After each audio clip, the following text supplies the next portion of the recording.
Good morning students. आपका topic है भूगोल शिक्षण में संप्रेषण उपकरणों के प्रकार।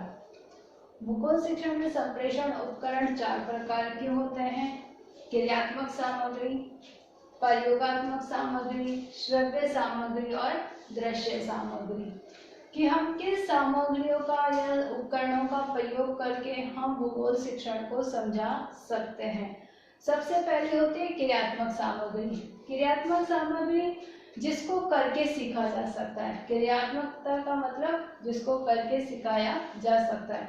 क्रियात्मक सामग्री दृश्य श्रव्य दोनों होती है, लेकिन भूगोल शिक्षण में इसकी एक अपनी विशेषता है, क्योंकि किसी भी कार्य को जब हम करके सिखा सकते हैं तो उस कार्य को करके सिखाने के लिए हम क्रियात्मक सामग्री का प्रयोग करते हैं। इसकी तीन प्रकार की होती है: भौगोलिक यात्राएं, भौगोलिक यात्राएं कर रहे, दृश्य श्रव्य दोनों रहेगी, लेकिन करके सीख रहे हैं, किसी कार्य को करके बता रहे हैं, इसलिए भौगोलिक यात्राएं। नाटक और संग्रहालय। संग्रहालय मतलब म्यूजियम,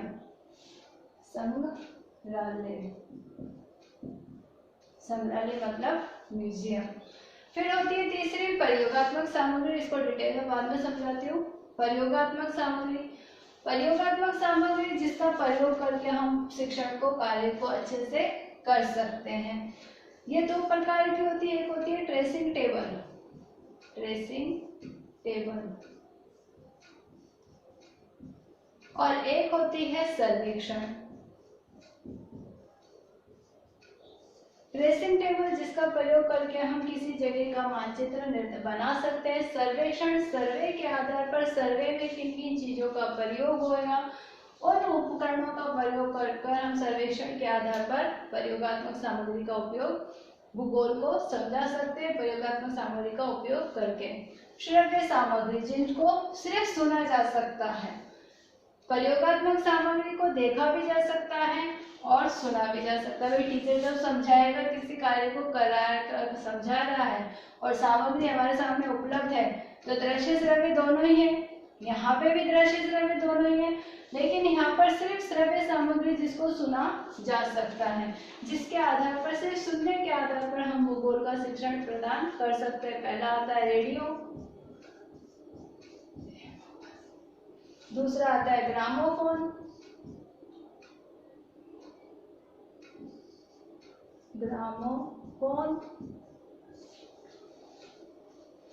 फिर तीसरा आता है टेप रिकॉर्डर,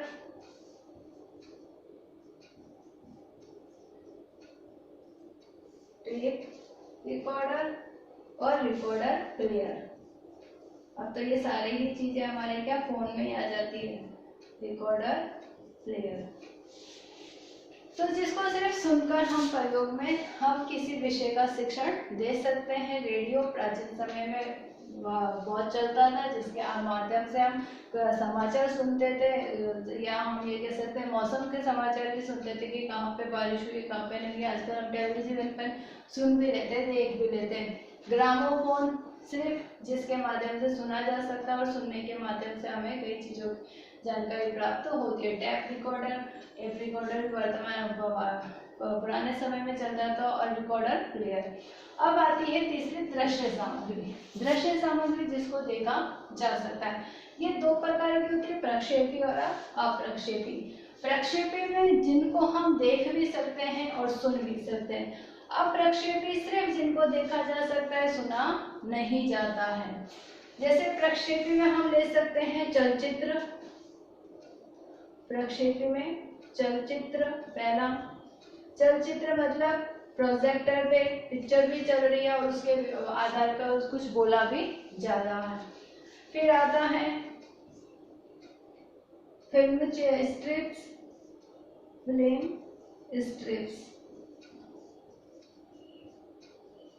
फिल्म स्ट्रिप्स हम ये कह सकते हैं कि जो हम पिक्चर्स वगैरह या जो हम पर्दे पे कोई चीजें देखते हैं, तो उसके आधार पर, फिल्म स्ट्रिप्स के आधार पर क्योंकि हम देख भी सकते हैं और सुन भी सकते हैं।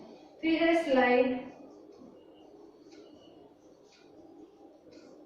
Slide, projector, projectors.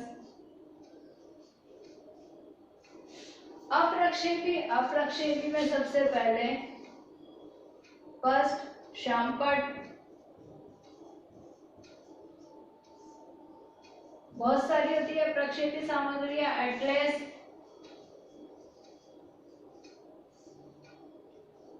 ग्लोब, जब भूगोल पढ़ रहे हैं तो ग्लोब आएगा ही आएगा, मानचित्र, चित्र, रेखा चित्र, बुलेटिन बोर्ड, लपेट फलक, बहुत सारी चीजें। जब दृश्य श्रव्य सामग्रियां समझाएंगे तब एक एक चीजें समझा देंगे। तो संप्रेषण उपकरण 4 प्रकार के भागों में बांटा गया है, क्रियात्मक, प्रयोगात्मक, श्रव्य और दृश्य। सबसे पहले हम लेंगे क्रियात्मक सामग्री, जिसको 3 भागों में बांटा गया है, भौगोलिक यात्राएं, नाटक और संग्रहालय। भौगोलिक यात्राएं हम ये कह सकते हैं कि किसी जगह पर या ऐसी जगह पर्यावरण से संबंधित हो, जैसे हम पर्यटन स्थलों पर जाते हैं। पर्यटन स्थल कौन से होते हैं? भौगोलिक होते हैं, सारे भूगोल से संबंधित होते हैं। कोई ना कोई विशेषता होती है उस स्थल की घूमने के लिए।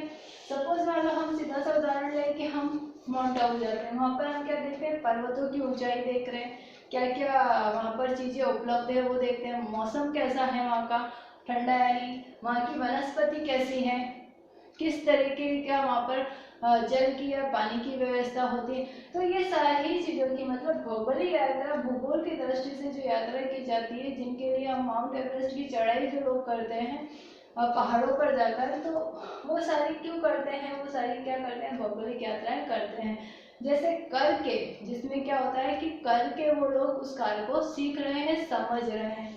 फिर है नाटक, भूगोल की दृष्टि से या भूगोल विषय वस्तु को समझाने के लिए कई विषय वस्तु से रिलेटेड ही कई सारे नाटक निर्धारित होते हैं, जिसमें पात्र निर्धारित होंगे और वो नाटक भी कहीं ना कहीं उस विषय से ही संबंधित होगा।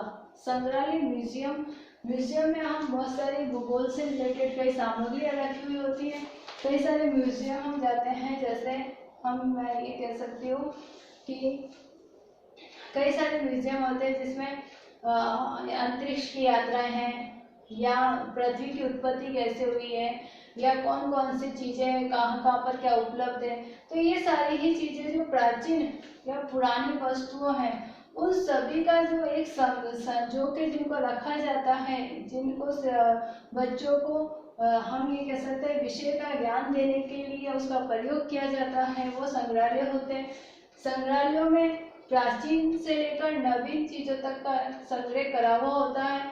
ऐसी वस्तु होती है जिनका कोई ना कोई मूल्य जरूर होता है। तो क्रियात्मक, जिसको करके सीखा जा सकता है, जिन सामग्रियों का प्रयोग करके सीखा जा सकता है, उसको क्रियात्मक सामग्री कहते हैं। ये 3 प्रकार की होती है। प्रयोगात्मक सामग्री, ट्रेसिंग टेबल और सर्वेक्षण। ट्रेसिंग टेबल एक प्रकार से जो प्रयोग करते हैं, उसमें हम एक टेबल त्रिपाद होता है हमारा, जिस पर हम एक जगह पर रखकर उस जगह का मानचित्र बना सकते हैं। एक सर्वेक्षण कि किस जगह का हम सर्वे कर रहे हैं, कितने क्षेत्र का कर रहे हैं, उसमें क्या क्या एरिया आ रहे हैं। तो प्रयोगात्मक प्रयोग करके किसी जगह की, अगर हम सपोज मान लो वहाँ पे बिल्डिंगें बनी हुई है, या हमारा विद्यालय का मैप भी बना रहे हैं, विद्यालय तो बना हुआ है पहले से, लेकिन फिर भी हम उसका मैप बना रहे हैं, प्रयोग कर रहे हैं कि हम जो मैप बना रहे हैं वो सही बन पाएगा या नहीं पाएगा। जब हमारे सारे माप और तोल सही होंगे तो मैप सही बनेगा, नहीं होंगे तो सही नहीं बनेगा। श्रव्य सामग्री, रेडियो, ग्रामोफोन, टेप रिकॉर्डर के माध्यम से हम विषय वस्तु को समझ सकते हैं, जान सकते हैं और उनके माध्यम से उसका ज्ञान करा सकते हैं। दृश्य श्रव्य सामग्री में आपको नेक्स्ट वीडियो में समझाऊंगी, क्योंकि ये सारी ही चीजें अलग अलग हैं और इनका किस तरीके से प्रयोग शिक्षण में किया जाता है। इससे रिलेटेड आपके नोट्स और आपके क्वेश्चन PDF में सेंड कर दीजिए।